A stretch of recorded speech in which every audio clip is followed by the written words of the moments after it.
Hello again and welcome back to the channel. Today I have a very special treat for you. Out of the 400 roses in my garden, there are some roses I never see mentioned online, and also a lot of roses I believe to be criminally underrated. So I thought I would do like 7 or 8 of these roses to bring some spotlight on them, and so you might share them too. So let's start the list, and the first on the list is of course fragrant roses. I have 2 fragrant roses for you I don't see used a lot, and we'll go over them now. The first one is of course blackberry nip. Why do I like blackberry nip? There's a lot of reasons. For one, it has a 9 to 10 on fragrance. It's one of the most fragrant roses I know, and I don't see a lot of people talking about it, which is really a surprise to me because this rose is as fragrant as Goethe. And it has a much better behaved shrub form. It's really low growing, about these 60 to 80. Often you can keep it at 60 if you really want. So you can place it a bit further ahead in the rose bed, like in the foreground. But really wonderful scent, wonderfully healthy, wonderful color too if you like purple. It has this really deep purple color. And you can probably see it here, how deep it can get if I can find the right picture here. Yeah, it can get that deep in color. Really, really deep, true purple color. And it's just a wonderful rose. And as I said, it is as fragrant as Mr. Lincoln. It is as fragrant as Goethe. It is as fragrant as Princess Celine de Monaco. It is truly a really good rose, and I think a lot of rose gardeners are doing a huge mistake by not growing it. I believe it's from New Zealand by a grower called Summerfield, if my memory is not wrong. But it's a wonderful rose, and I think you should really give it a try in your garden, especially if you're on the look for a more pink colored rose. And it is a really gorgeous pink colored rose, this one. Another rose I would recommend on fragrance is Chateau de Chivigny. Chateau de Chivigny. What makes this really special is it's not the strongest fragrance. It has a 7.5 out of 10 for me on fragrance. But what makes it really special is the way it places the flowers. It's these really small, very, very cupped shaped flowers with a wonderful color and a wonderful color change. But what also really makes it special is it blooms a lot later than the other roses. And it has this really, really special scent I don't find in a lot of fragrant roses. It is scented nearly like a lily of the valley. It has this really good spring scent to it, almost like tulips, little lily of the valley. These really, really beautiful scented spring flowers. So I definitely think Chivigny is a Delbart rose. You should really give a chance. It's a wonderful rose. Only thing I would say about it is you shouldn't cut this one too low. Like I did the mistake the first year of growing it. I wanted to keep it compact, so I always cut it back to, I thought I would cut it back to 20, 30 centimeters, but it blooms a lot more for you if you allow it to grow a bit taller. So definitely keep that in mind. It wants to be these around 80 to 100 centimeters, and if you cut it too short, you don't get as many flowers on it. But a really beautiful shrub, and as I said, wonderful for the spring flower scent. And it truly does, or is scented like lily of the valley. A wonderful scent. The next on our list is, I'll just check here, is best for flowering. And when it comes to best for flowering, there's 2 roses for me. The first one we'll go check out now, and it is Modern Art. So let's go check out Modern Art here. Modern Art is not a rose with a lot of fragrance, but it is a rose that is extremely healthy. It is extremely repeat blooming, and it is gorgeous to look at, really.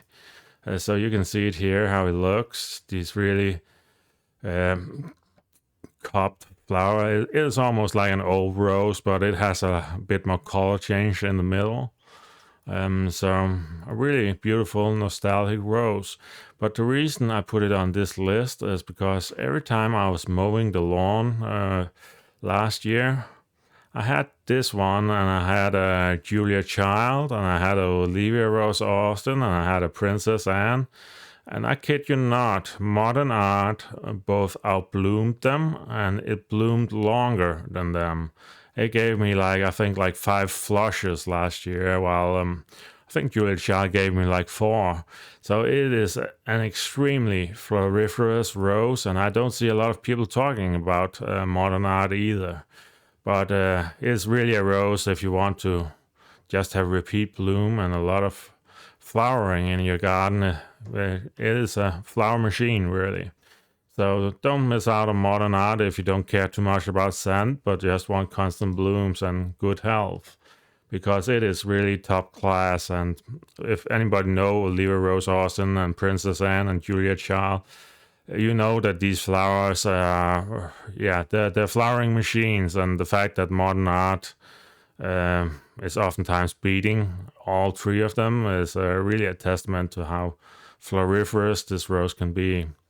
So, and we'll go back here to the list. We have more for you. Yeah, the other one I put on here is more of an older rose, but in a newer version. It is the ballerina rose, but the ballerina rose has a variety called the red ballerina. And red ballerina, it blooms a lot. It looks wonderful in the garden. It's more deep colored, more. It starts a bit later, but it gives you so many beautiful flushes of blooms and forms this really beautiful compact shrub. And it's really healthy too. And I think it's a wonderful rose to grow, and it is certainly one of the roses I enjoyed the most last year, simply because of how beautiful it looks and how long the blooms last and just how long it keeps going. It's a really good flowering little musk rose. It really is. And of course you have the original ballerina. I actually got the original ballerina just because of red ballerina. And you can also see the original ballerina here. Wonderful, floriferous, and healthy bush. But as you can see, the original is more pink, while red ballerina is much more deep, much more. It makes a bigger effect in your garden, the red one. But still, both of them well worth growing for health and flowering. And let's go back here and let's see what else we have here for you. Yeah. We also have some roses I want to mention for the color. There's some really special roses now coming out. I also don't see people mention a lot. One of those roses is a rose called Fyodor Fontaine. And let's just go look him up here. Fyodor Fontaine rose. Fyodor Fontaine. And as you can see here, what makes Fyodor Fontaine so unique is this very orange color and almost this more, more pink color. And those two interchanges and creates these really wonderful color effects. The shrub acts kind of it's a little bit taller than, what's it called, Hansted rootstock. Hansted rootstock is another one I would recommend for coloring, but we'll go to that after. But what you can see really makes Fyodor Fontaine so unique is it has this very special color change between orange and these other colors. So you get a really unique look when it blooms in these large flushes during the year. And out of 100 roses I had that year in the test bed, this one really keep stealing my attention because of this really unique color change you don't see on a lot of roses. So, and the other one I would mention, but it is a more popular rose now, it is a Hansestadt rootstock rose. really gorgeous, low-growing rose with a beautiful color effect, and I love everything about this rose. Well worth growing. But as I said before, it is a bit more popular now. You see more people waking up to this rose. But it's definitely a really good rose if you want a lot of color and a healthy rose, and you want a more compact rose for your garden. But it's a really beautiful rose, and honestly, you should be growing this Tantar rose. It's one of his best. It really is. Yeah, and let's continue here. Yeah, the next one is uh, more of a sorry, we won't do climbers now, we'll do ground covers. Next category is more of a ground cover category, and there was one rose that stole my attention when I was out walking some nurseries in Denmark, and it's also a rose I don't see mentioned a lot, but it's a really unique ground cover rose I myself have chosen to plant 5 of in the garden, and we'll go have a look at it here. And it actually looks a bit similar to Austin roses, even though it's a Danish Paulson rose. The rose is called Amber Cover, and it is a ground cover rose. But what makes it so beautiful is these really romantic old cupped amber shapes and this really low growing growth habit.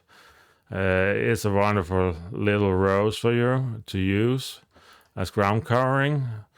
And you can probably see it down here, like how it forms these little, I don't nearly see bulbs or like these little how to say, cup flowers of amber, and it just looks so pretty. I think it's one of the better amber colored ground covers, and I instantly fell for it. Of course, it's not fragrant and all that, but I think it's a really beautiful ground cover, and it also doesn't look like a lot of the usual ground covers you see around the world right now.